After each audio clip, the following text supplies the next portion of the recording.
This is Jessica Weiss. I'm here today with Dr. Ann Utterback.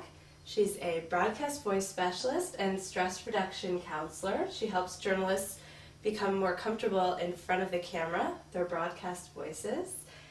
She's worked in the business for 30 years, training journalists all over the world and in major news organizations throughout the United States.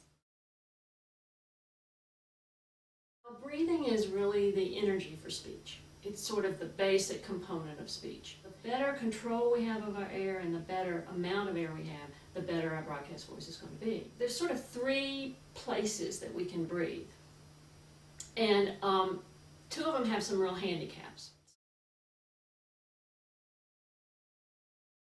One type of breathing I call upper clavicular breathing. You know, your clavicles are right here, these bones here. When you use the upper part of your chest and you sort of heave up your shoulders to breathe, you can actually breathe that way. You can go, but what you lack when you breathe that way is any what I call breath support, any support of how slowly you can exhale. Now we have these little folds of tissue right behind our Adam's apple. Feel that, run your fingers down your throat, and right here, your neck, and right here in your throat you feel a bump. Right behind there are these tiny little pieces of tissue that are called, some people call them vocal cords. I like to call them vocal folds. That's where our actual sound comes from. That's what creates the sound waves. Air comes up from the lungs, comes up the trachea, hits these little folds, and they flutter, and that creates a sound wave. So we want to keep them free of tension. Exactly. If you put tension into them, the first thing that's going to happen is your pitch is going to go up.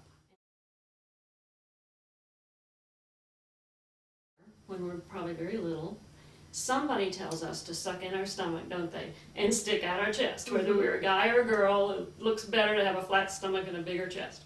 So we kind of lock in the stomach and we go around breathing. Into our chest. Yes, right across here. So you see the movement in the mid-chest area.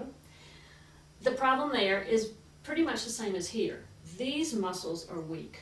Okay. You know, they're really not very strong muscles. So when we talk with this, what I call socialized breathing, we hold in our stomach, we stick out our chest, but we can't really control how long we exhale the air.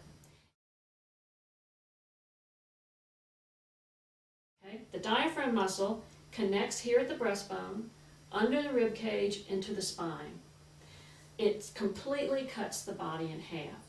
You can see in this cutaway of the body that the diaphragm is at the very bottom and the lungs are sort of resting on the diaphragm.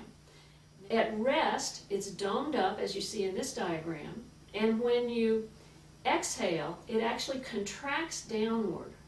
And you can see in this figure, when it contracts downward, it makes all the dimensions of the thoracic cavity expand. And when all those dimensions expand, it creates a vacuum in our thoracic cavity. So to really inhale, all we have to do is create a vacuum in our thoracic cavity. And we saw that we could create it by lifting the shoulders up, we could create it by expanding the mid-chest, but the best way to do it is by contracting the diaphragm and letting it expand the base of our rib cage.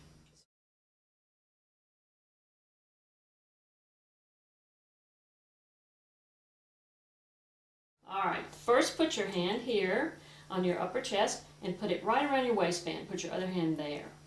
All right, now take a deep inhalation for me. Oh, you see these shoulders? You feel those moving? Do that again. Oh, lots of tension in your throat, right? All right, so I want you to keep this hand perfectly still. I don't want this hand to move an inch. This is where you want to feel the movement. So when you inhale, I want this hand at the bottom to come forward. No movement in my shoulders. No movement in your shoulders. You're going to sort of stick out your stomach as you inhale. Okay. Try that. Good. Good. I can see some real movement there. We're down on the floor. Now this is a no-fail exercise. You cannot fail with this. Okay. All right. I'm going to put this book right here on your stomach, and I want you to not even think about breathing.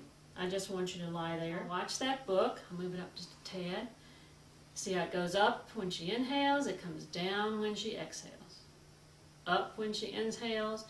Down when she exhales. So that's my diaphragm working. The diaphragm is working. When we're in a prone position, it's almost impossible to breathe. Try to breathe in your upper chest. You can't. It's locked in. Very awkward. So if you have any problem remembering how to do this, just lie down on a bed or the floor, put a book there and get familiar again with what that feels like.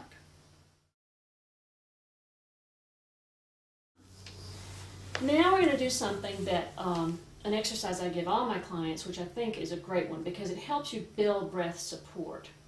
Now I'm going to take a clock here and I'm going to time you. What I want you to do is put your hands where we had them before, top and bottom. I want you to do a nice inhalation with the diaphragm. Then I want you to exhale an ah sound. Now I don't want a meek little ah like that. I want a nice conversational ah, really strong and solid. And when it begins to sort of break up, that means you're really out of air, so just stop at that point. Ready? Inhale and start.